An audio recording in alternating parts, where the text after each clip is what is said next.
Okay, everyone, for this video, we are going to do this over just how you determine the molar mass of a compound. So we're on page 3 of your note packet.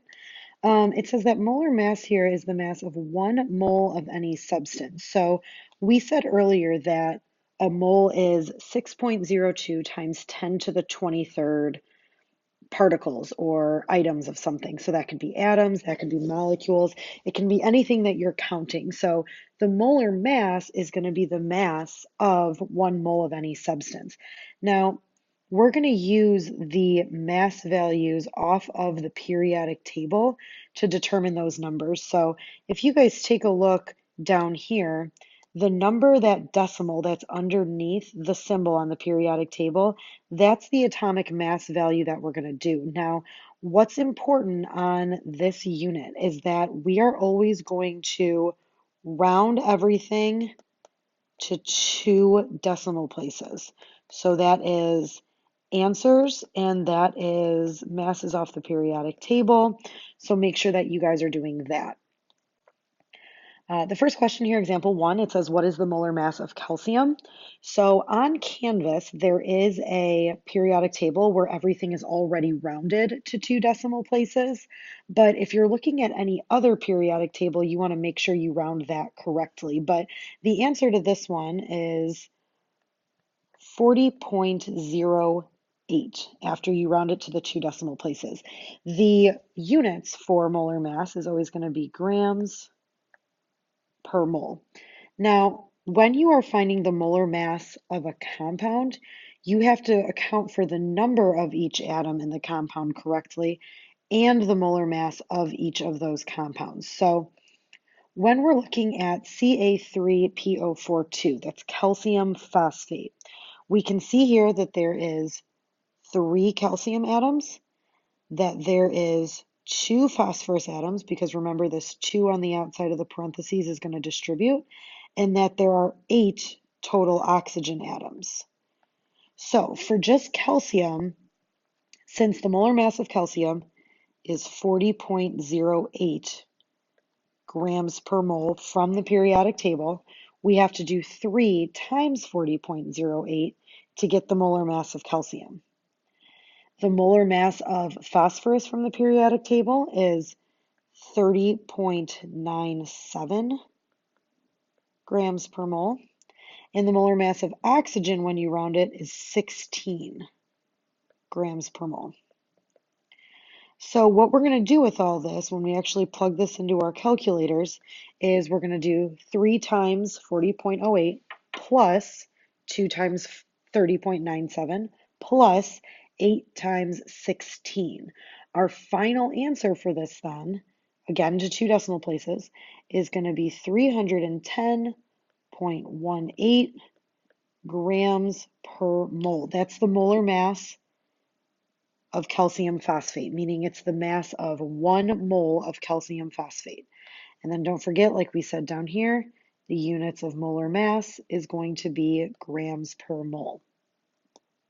So if you guys go ahead and flip to the next page of your notes, page 4, it has a couple of examples here, and it says, find the molar mass of the following elements and compounds in the balance equations below. Now, this note is important. You do not take into account the coefficients when you're calculating the molar mass. So when we're calculating the molar mass of each of these, we're going to find the molar mass of aluminum. This would be iron 1 sulfate, aluminum sulfate, and just iron. So for this part, these coefficients, although important to the balanced equation, don't actually count when we're finding the molar mass. Now, another thing that we want to make sure that we are aware of is that we want to make sure that we're counting up the numbers correctly. So aluminum, there's just 1 aluminum there. Now, for this iron 1 sulfate, you have 2 iron atoms, you have 1 sulfur atom, and you have 4 oxygen atoms. So you want to make sure that when you get the molar mass, you account for all of that. For this aluminum sulfate over here, you have 2 aluminum, you have 3 sulfur, and you have 12 oxygen because remember this 3 distributes to what's in the parentheses. So you guys can go ahead and use your periodic table to find all of these. This would be a good spot to pause this video and see if you can figure these questions out on your own. I'm going to go ahead and write in the answers though below them. So aluminum off the periodic table you should find is 26.98 grams per mole.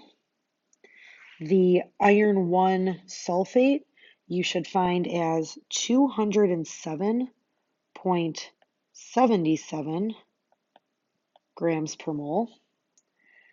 The aluminum sulfate you should find that as 342.17 grams per mole. And the iron is just 55.85 grams per mole. If you guys want to see a quick example of how I got, let's say, the aluminum sulfate, so let's go ahead and work out the math for this one up here. If you have aluminum, you have sulfur, you have oxygen. There are 2 aluminums. There are, we said 3 sulfurs, and there are 12 oxygens. Aluminum is 26.98. Sulfur is 32.07.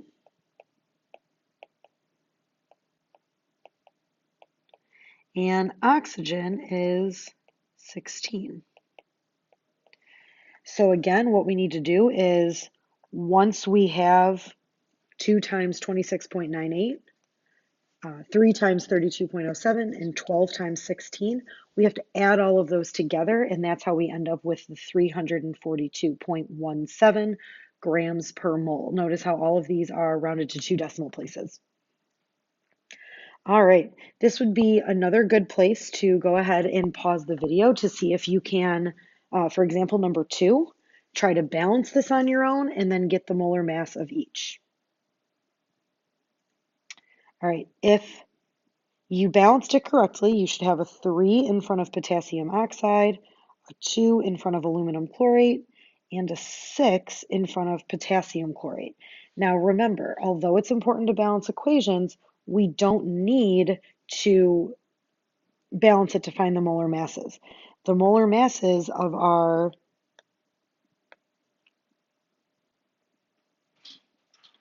just the formulas individually.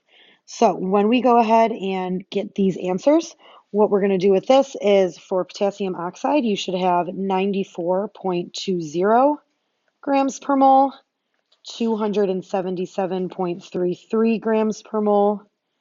Potassium chlorate, you should have 122.55 grams per mole. And last but not least, aluminum oxide, you should have 101.96 grams per mole. For the next part of the notes, you guys can just move along to the next video.